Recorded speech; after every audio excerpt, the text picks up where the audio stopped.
Hello friends, എല്ലാവർക്കും നമ്മുടെ പുതിയൊരു വീഡിയോയിലേക്ക് സ്വാഗതം. അപ്പോൾ ഇന്ന് സൺഡേ അല്ലേ, സൺഡേ ആയിട്ട് അമ്പലത്തിൽ പോകാമെന്ന് വിചാരിച്ചേ. കർക്കിടക മാസമാണല്ലോ, അപ്പോൾ അമ്പലത്തിൽ പോകുന്നതൊക്കെ നല്ലതല്ലേ. അപ്പോൾ നമ്മൾ നമ്മുടെ കുടുംബക്ഷേത്രത്തിലേക്കാട്ടോ പോകണത്. ഇതെൻ്റെ അച്ഛൻ്റെ കുടുംബക്ഷേത്രമാണേ. ഇവിടെ ശിവനാട്ടോ പ്രതിഷ്ഠ. അങ്ങനെ നമ്മൾ അമ്പലത്തിൻ്റെ അകത്തൊക്കെ കയറി തൊഴുത് നേർച്ചയൊക്കെ കഴിപ്പിച്ച് പുറത്ത് നിൽക്കുക കേട്ടോ. കാശി ഇതിലെ ഓടി നടപ്പുണ്ടേ. ഈ അമ്പലം കാണാനൊരു പ്രത്യേക ഭംഗിയാട്ടോ. ഇവിടെ വരുമ്പോൾ നല്ലൊരു പോസിറ്റീവ് എനർജി ആട്ടോ എനിക്ക് എപ്പോഴും തോന്നാറുള്ളത്. ഈ അമ്പലം ഏതാണെന്ന് വെച്ചാൽ നമ്മുടെ പാലായിലുള്ള അന്തിനാട് ശ്രീ മഹാദേവ ക്ഷേത്രമാണേ. മഹാദേവനാണ് കേട്ടോ പ്രധാന പ്രതിഷ്ഠ.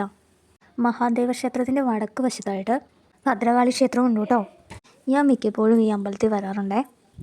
കാണുമ്പോൾ തന്നെ ഒരു പോസിറ്റീവ് എനർജിയും ഒരു പ്രത്യേക ഭംഗിയുമല്ലേ ഈ അമ്പലം കാണാനായിട്ട്.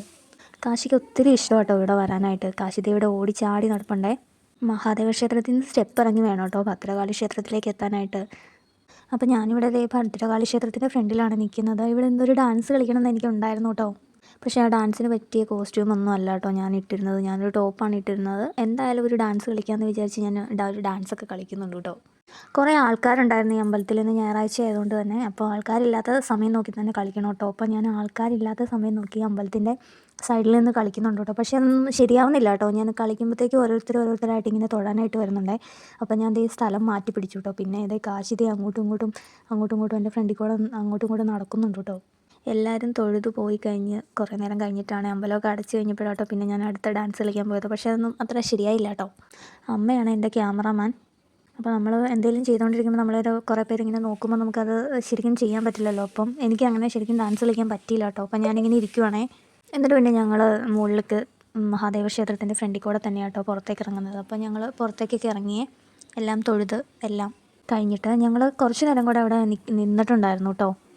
പിന്നെ ഞങ്ങൾ പോയത് തൊട്ടടുത്തുള്ള കടപ്പാട്ടൂർ അമ്പലത്തിലേക്കാണ്. അവിടെ മഹാദേവൻ തന്നെയാണല്ലോ പ്രതിഷ്ഠ. അപ്പം ഞങ്ങൾ ഇവിടെ പാലായിൽ അന്തിനാട് വരുമ്പോൾ എപ്പോഴും ഈ കടപ്പാട്ടൂരും പോകാറുണ്ട്. എല്ലാവരും തന്നെ വന്നിട്ടുള്ളതായിരിക്കുമല്ലേ ഈ കടപ്പാട്ടൂർ. ഇവിടെ നല്ല അടിപൊളിയാട്ടോ അമ്പലമൊക്കെ കാണാനായിട്ട്. അപ്പോൾ കാശിത ഇതിലേ ഓടിച്ചാടി നടപ്പുണ്ടായി. അവൻ്റെ പാൻറ്റ് ഇത് ഊർന്നൂർന്ന് പോകുന്നുണ്ട് കേട്ടോ.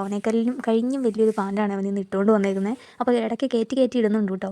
പിന്നെ അവിടെ കുറേ പ്രാവും എല്ലാം ഉണ്ടായിരുന്നേ. കാശിത അതിനൊക്കെ ഇട്ട് ഓടിക്കുന്നുണ്ടേ. അങ്ങനെ ഞങ്ങൾ അമ്പലത്തിൽ എല്ലായിടത്തും തൊഴുത് ഇറങ്ങിയിട്ടോ.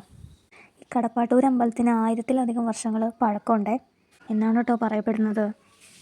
കർക്കിടക മാസം ആയതുകൊണ്ട് തന്നെ നല്ല തിരക്കായിരുന്നു കേട്ടോ. ഒത്തിരി ദൂരെ നിന്നൊക്കെ ആൾക്കാർ തൊഴാനായിട്ട് വരുന്നുണ്ടായിരുന്നേ. അപ്പോഴത്തേ ഞങ്ങൾ അമ്പലത്തിൽ നിന്നൊക്കെ തൊഴുത് ഇറങ്ങിയിട്ടോ. പിന്നെ കുളത്തിൻ്റെ അടുത്തൊക്കെ ഒന്ന് പോയി കാശിനെയൊക്കെ കൊണ്ടുപോയിട്ടോ. പിന്നെ അവിടെ ഞങ്ങൾ കുറച്ച് നേരം നിന്നു. പിന്നെ ഞങ്ങൾ ഫുഡ് കഴിക്കാനാണ് പോയത്. കാശിക്ക് എവിടെയെങ്കിലും പുറത്ത് പോകുന്നത് ഭയങ്കര ഇഷ്ടമാണ്. അപ്പോൾ സ്കൂളോ വീട് ഇത് തന്നെയാണല്ലോ. അപ്പം സൺഡേ ആണല്ലോ അവന് സമയം കിട്ടുള്ളൂ. അപ്പം അങ്ങനെ പുറത്ത് പോകുന്നതൊക്കെ ഭയങ്കര ഇഷ്ടമാട്ടോ. അപ്പോൾ അവനിങ്ങനെ ഓടിച്ചാടിയൊക്കെ നടക്കുന്നുണ്ട് അതിൽ. പിന്നെ അവിടുത്തെ പേപ്പറോ ഈ നിലത്ത് കിടക്കുന്ന ഓരോ സാധനങ്ങളൊക്കെ പെറുക്കുകയോ എന്തൊക്കെയോ കാണിക്കുന്നുണ്ട് കേട്ടോ. പിന്നെ രാവിലെ ഇറങ്ങിയതാണല്ലോ വീട്ടിൽ നിന്ന്. അപ്പോൾ ഒന്നും കഴിച്ചിട്ടുണ്ടായിരുന്നില്ല. പിന്നെ ഞങ്ങൾ കഴിക്കാനായിട്ടാട്ടോ പോയത്. കാശിക്ക് ഓൾറെഡി ഒരു അപ്പം കഴിച്ചായിരുന്നു. ഇപ്പോൾ വീട്ടിലാണെങ്കിൽ അവൻ ആ സമയത്തൊന്നും കഴിക്കില്ല കേട്ടോ. അപ്പോൾ കാറിലിരുന്ന് ഒരപ്പം കൊടുത്തപ്പോൾ അവൻ കഴിച്ചായിരുന്നു കേട്ടോ. നമ്മൾ ഹോട്ടലിൽ നിന്ന് മേടിച്ച് കൊടുത്തായിരുന്നേ. അപ്പോൾ എല്ലാ പിള്ളേരും അങ്ങനെയാണല്ലോ. നമ്മൾ വീട്ടിൽ നിന്ന് ഒന്നും കൊടുത്താൽ കഴിക്കില്ലല്ലോ. അപ്പോൾ വെളിയിൽ നിന്നൊക്കെ ആണെങ്കിൽ അവർ നന്നായിട്ട് കഴിച്ചോളുമല്ലോ. പിന്നെ ഞങ്ങളങ്ങനെ ഹോട്ടലിലേക്ക് എത്തിയിട്ടോ. ഫുഡ് വരാൻ വെയിറ്റിംഗ് ആണേ. അപ്പോൾ ഞങ്ങൾ ബിരിയാണി ആട്ടോ ഓർഡർ ചെയ്തിരുന്നത്. കാശിക്ക് ബിരിയാണി ഭയങ്കര ഇഷ്ടമാണേ. ഞങ്ങൾ മിക്കപ്പോഴും ഈ അന്തിനാടും കടപ്പാട്ടൂരും അമ്പലത്തിൽ പോകുമ്പോഴൊക്കെ ഈ ഹോട്ടലിലാട്ടോ വന്ന് കഴിക്കാറ്. അപ്പോൾ സെയിം ഹോട്ടലിൽ തന്നെയാണ് വന്ന് കഴിക്കുന്നത്. അങ്ങനത്തെ ഈ കാശിത്തെ ബിരിയാണിയൊക്കെ കഴിക്കുന്നുണ്ടായിരുന്നു കേട്ടോ. നല്ല വിശപ്പുണ്ടായിരുന്നു. എല്ലാവർക്കും നല്ല വിശപ്പുണ്ടായിരുന്നു കേട്ടോ. അപ്പം മൊത്തം ബിരിയാണി കഴിച്ച് കൈയൊക്കെ കഴുകി കഴിഞ്ഞപ്പോൾ അവിടെ ആ ഹോട്ടലിൽ തന്നെ ഒരു സെറ്റ് കിടപ്പുണ്ടായിരുന്നു കേട്ടോ. അപ്പോൾ സെറ്റിയിലൊക്കെ കയറി തുള്ളി മറിഞ്ഞ് കളിക്കുന്നുണ്ടായിരുന്നു കേട്ടോ. പിന്നെ ഞങ്ങൾ വെളിയിലിറങ്ങി വന്നേ ആ ഹോട്ടലിൽ നിന്ന് തന്നെ ഒരു ഇഞ്ചി മിഠായി മേടിച്ചിട്ടുണ്ടായിരുന്നു കേട്ടോ. അപ്പോൾ ഒത്തിരി നാൾ കൂടിയാണ് ഇഞ്ചി മിഠായി കഴിക്കുന്നത്. അപ്പോൾ നല്ല എരിവുണ്ടായിരുന്നേ. കാശി ഇഞ്ചി മിഠായി എന്താണെന്ന് കണ്ടിട്ടില്ല കേട്ടോ. അപ്പോൾ ഇഞ്ചി മിഠായി കണ്ടപ്പോൾ അത് വേണമെന്ന് പറഞ്ഞിട്ട് മേടിച്ചതാട്ടോ. അപ്പോൾ ഞങ്ങൾ വണ്ടിയിൽ കയറിയതും അവൻ ഇങ്ങനെ അവിടെ നടക്കും കേട്ടോ. വണ്ടിയിൽ കയറാൻ വരുന്നില്ല കേട്ടോ. അതെന്താണെന്ന് വെച്ചാൽ ആ ഇഞ്ചി മിഠായി അവന് കഴിച്ചിട്ട് എരിവായതുകൊണ്ട് ചവിട്ടി കൂട്ടി ഇട്ടേക്കുവാണേ. അപ്പോൾ ഞങ്ങൾ വഴക്ക് പറയുന്നതുകൊണ്ടാട്ടോ അവന് അവിടെ നിന്നത്. പിന്നെ അവന് വേഗം കാറിലൊക്കെ കയറി കേട്ടോ.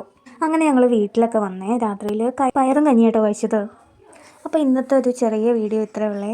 ഇഷ്ടപ്പെട്ടാലും ഞങ്ങളെ സപ്പോർട്ട് ചെയ്യണേ. അപ്പോൾ പുതിയൊരു വീഡിയോ ആയിട്ട് വരുന്നവരേക്കും ബായ്.